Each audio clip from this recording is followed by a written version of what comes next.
Discovery IAS academy के online platform पर स्वागत है। Train your brain with CVP Srivastava lecture series में आज हम लोग बात कर रहे हैं संविधान के अनुच्छेद 40 की भाग 4 में। अनुच्छेद 40 में ग्राम पंचायतों के गठन का उल्लेख है और उसके बारे में कई महत्वपूर्ण बातें हैं जो हमें समझने की आवश्यकता है हमारे लिए। और न केवल अनुच्छेद को समझने की ज़रूरत है बल्कि उसकी कुछ संकल्पनाएं जो उसमें अंतर्निहित हैं उन तक भी हमारा ध्यान अवश्य होना चाहिए। तो पहले हम लोग एक नज़र अनुच्छेद की भाषा पर डालते हैं और उसके बाद उसको समझने का प्रयास करते हैं कि उसके अंदर की संकल्पनाएं कौन सी हैं और उस अनुच्छेद की भाषा की विशेषता क्या है और भारत की राज्य व्यवस्था में उसका महत्व किस तरह का है, और फिर उसके आयामों पर बात करेंगे। लिखा है ग्राम पंचायतों का संगठन। राज्य ग्राम पंचायतों का संगठन करने के लिए कदम उठाएगा और उनको ऐसी शक्तियां और प्राधिकार प्रदान करेगा जो उन्हें स्वायत्त शासन की इकाइयों के रूप में कार्य करने योग्य बनाने के लिए आवश्यक हों। बहुत स्पष्ट भाषा में लिखा गया है कि जो ग्राम पंचायतें हैं वही स्वायत्त शासन की इकाइयां हैं, यूनिट्स ऑफ सेल्फ गवर्नेंस। ये सबसे महत्वपूर्ण बात है अनुच्छेद 40 की कि न केवल यह राज्य को यह कह रहा है कि आप ग्राम पंचायतों का गठन करें, बल्कि यह स्पष्ट रूप से कहा जा रहा है कि आपको उन्हें ऐसी शक्तियां और अथॉरिटीज या प्राधिकार देना है ताकि वो स्वायत्त शासन की इकाइयां बनकर काम करें। यही बात उच्चतम न्यायालय ने भी एक मामले में कही है, state of Uttar Pradesh versus Pradhan Sangh Kshetra समिति 1995 मामले में उच्चतम न्यायालय ने भी यही बात कही है। इसी को दोहराया है न्यायालय ने और यह कहा है कि राज्य को ऐसा करना ही चाहिए। अगर ऐसा करता है तो उसके लाभ, कई तरीके के लाभ हमें दिखाई देते हैं। एक एक करके हम लोग इस पर थोड़ी सी चर्चा करें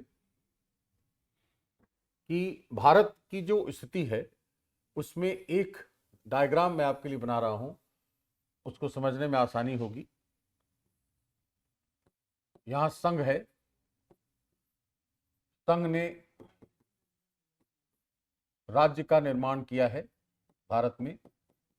यह हम जानते हैं कि नए राज्यों का गठन संघ के ऊपर है और राज्य ने पंचायतों का निर्माण किया है।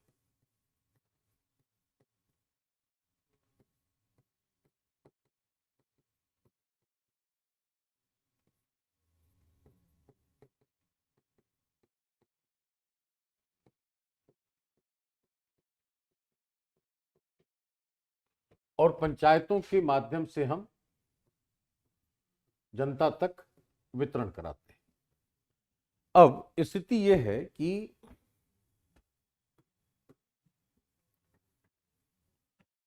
ये संसाधनों का आवंटन करता है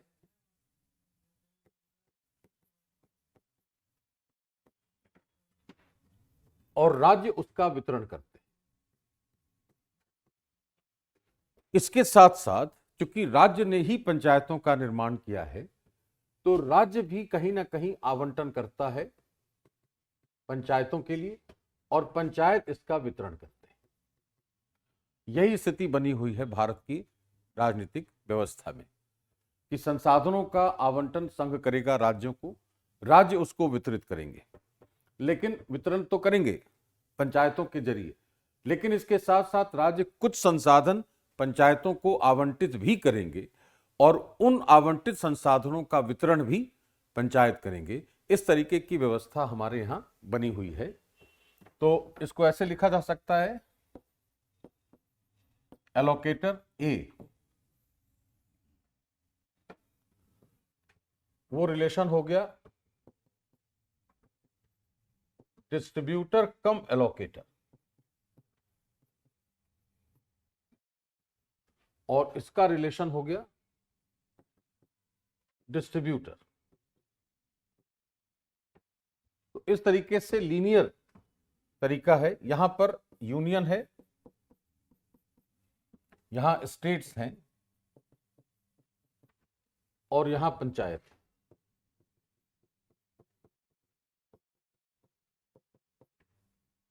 यही व्यवस्था बनी, वही जो मैंने लिखा उसी को यहां कर दिया मैंने कि संसाधनों का आवंटन कहां से हो रहा है, कैसे हो रहा है, कौन उसका वितरण कर रहा है और फिर कैसे उसका आवंटन हो रहा है।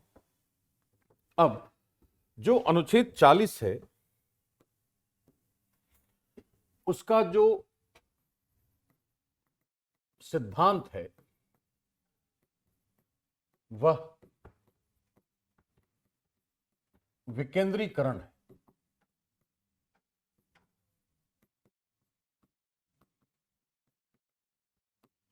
डिसेंट्रलाइजेशन है एक सबसे महत्वपूर्ण सिद्धांत।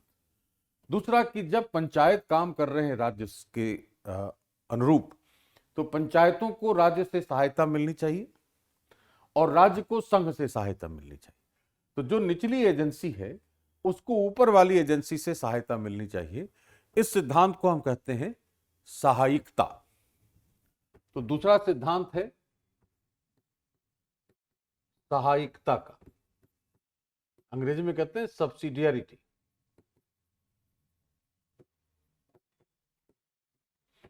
दो सिद्धांतों पर आधारित है पंचायतों के गठन का प्रावधान, और जो इसके पीछे की जो विचारधारा है जिस पर अनुच्छेद 40 टिका हुआ है,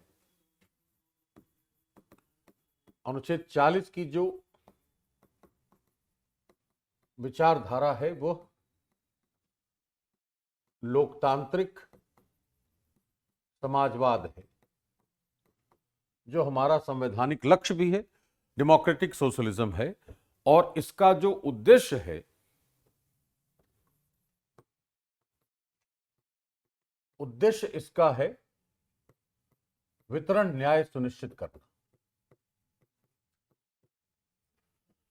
तीन बातें हो गई अनुच्छेद 40 की कि उसके पीछे की जो विचारधारा है वो लोकतांत्रिक समाजवाद की है, जो उसका सिद्धांत है वह दो सिद्धांत है, विकेंद्रीकरण और सहायिकता का, और इसका जो उद्देश्य है वह वितरण न्याय का उद्देश्य है।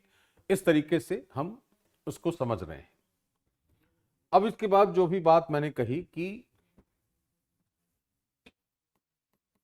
पंचायत है क्या,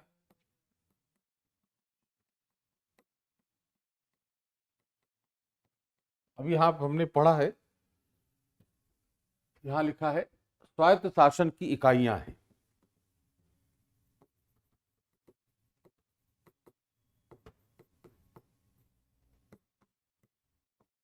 यूनिट्स ऑफ सेल्फ गवर्नेंस, ये अनुच्छेद 40 में भी है और उच्चतम न्यायालय ने भी कहा है इसे state of UP versus Pradhan संघ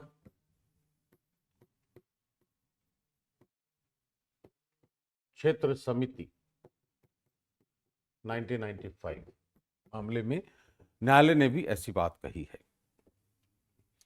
अब हम इसकी एक तुलना करते हैं अनुच्छेद 40 को समझने के लिए। 40 तथा अनुच्छेद 1।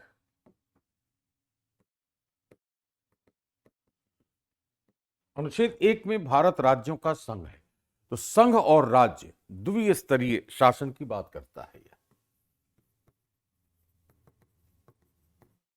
द्विस्तरीय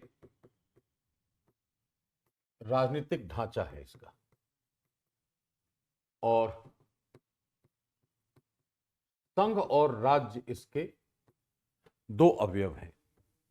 तो यह पॉलिटिकल और गवर्नेंस के पॉइंट ऑफ व्यू से दो स्तर का ढांचे का निर्माण करता है। अनुच्छेद 40 जो है इसमें तीसरे स्तर का उल्लेख है जो पंचायत है। अब अनुच्छेद 40 तथा अनुच्छेद 1 में समानता क्या है?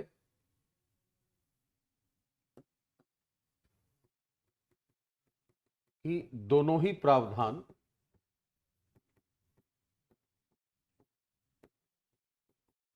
विकेंद्रीकरण पर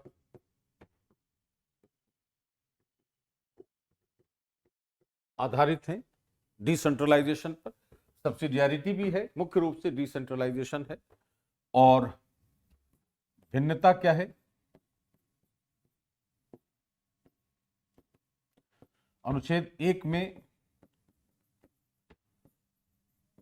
राजनीतिक विकेंद्रीकरण है और अनुच्छेद 40 में प्रशासनिक विकेंद्रीकरण।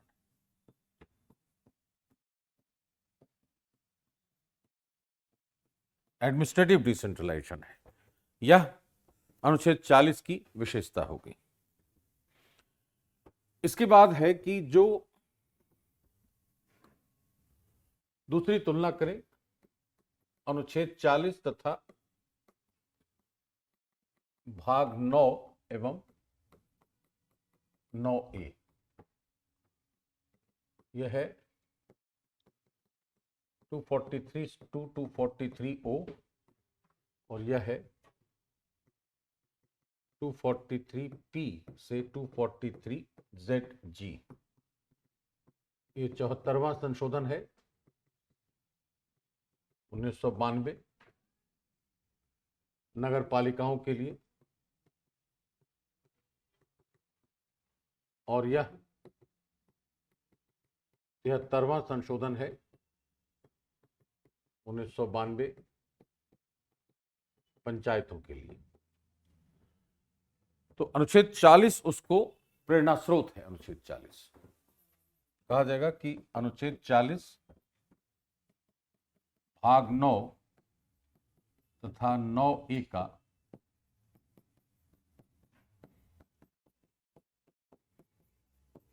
प्रेरणा स्रोत है और भाग 9 में अनुच्छेद 243G,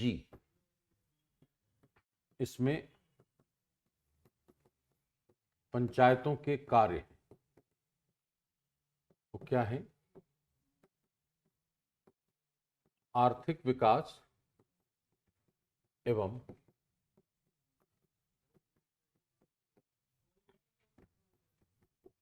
सामाजिक न्याय के लिए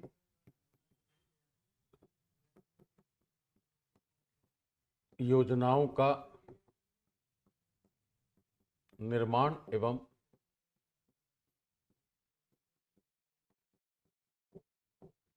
क्रियान्वयन है। यह इसका मतलब हो गया कि वह जो स्वायत्त शासन की इकाई है उसमें वो करती क्या है। तो आर्थिक विकास और सामाजिक न्याय उपलब्ध कराने के लिए योजनाओं का निर्माण करती है और उन्हीं का क्रियान्वयन करती है। इसके अलावा क्या है कि इसके लिए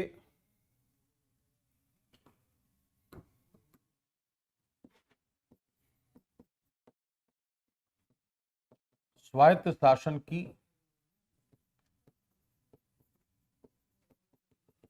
इकाइयों के रूप में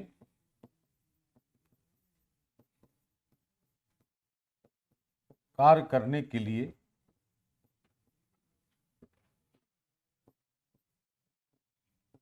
अधिकृत किया गया है अनुसूची 11 तथा 12 में। 29 विषय हैं अनुसूची 11 में और 18 विषय हैं अनुसूची 12 में। इस तरीके से हमने उसको 40 को हम एक्सपैंड करें अगर, तो बैकवर्ड लिंकेज ले जाएं तो आर्टिकल 1 है और फॉरवर्ड लिंकेज में ले जाएंगे तो भाग 9 और भाग 9A है।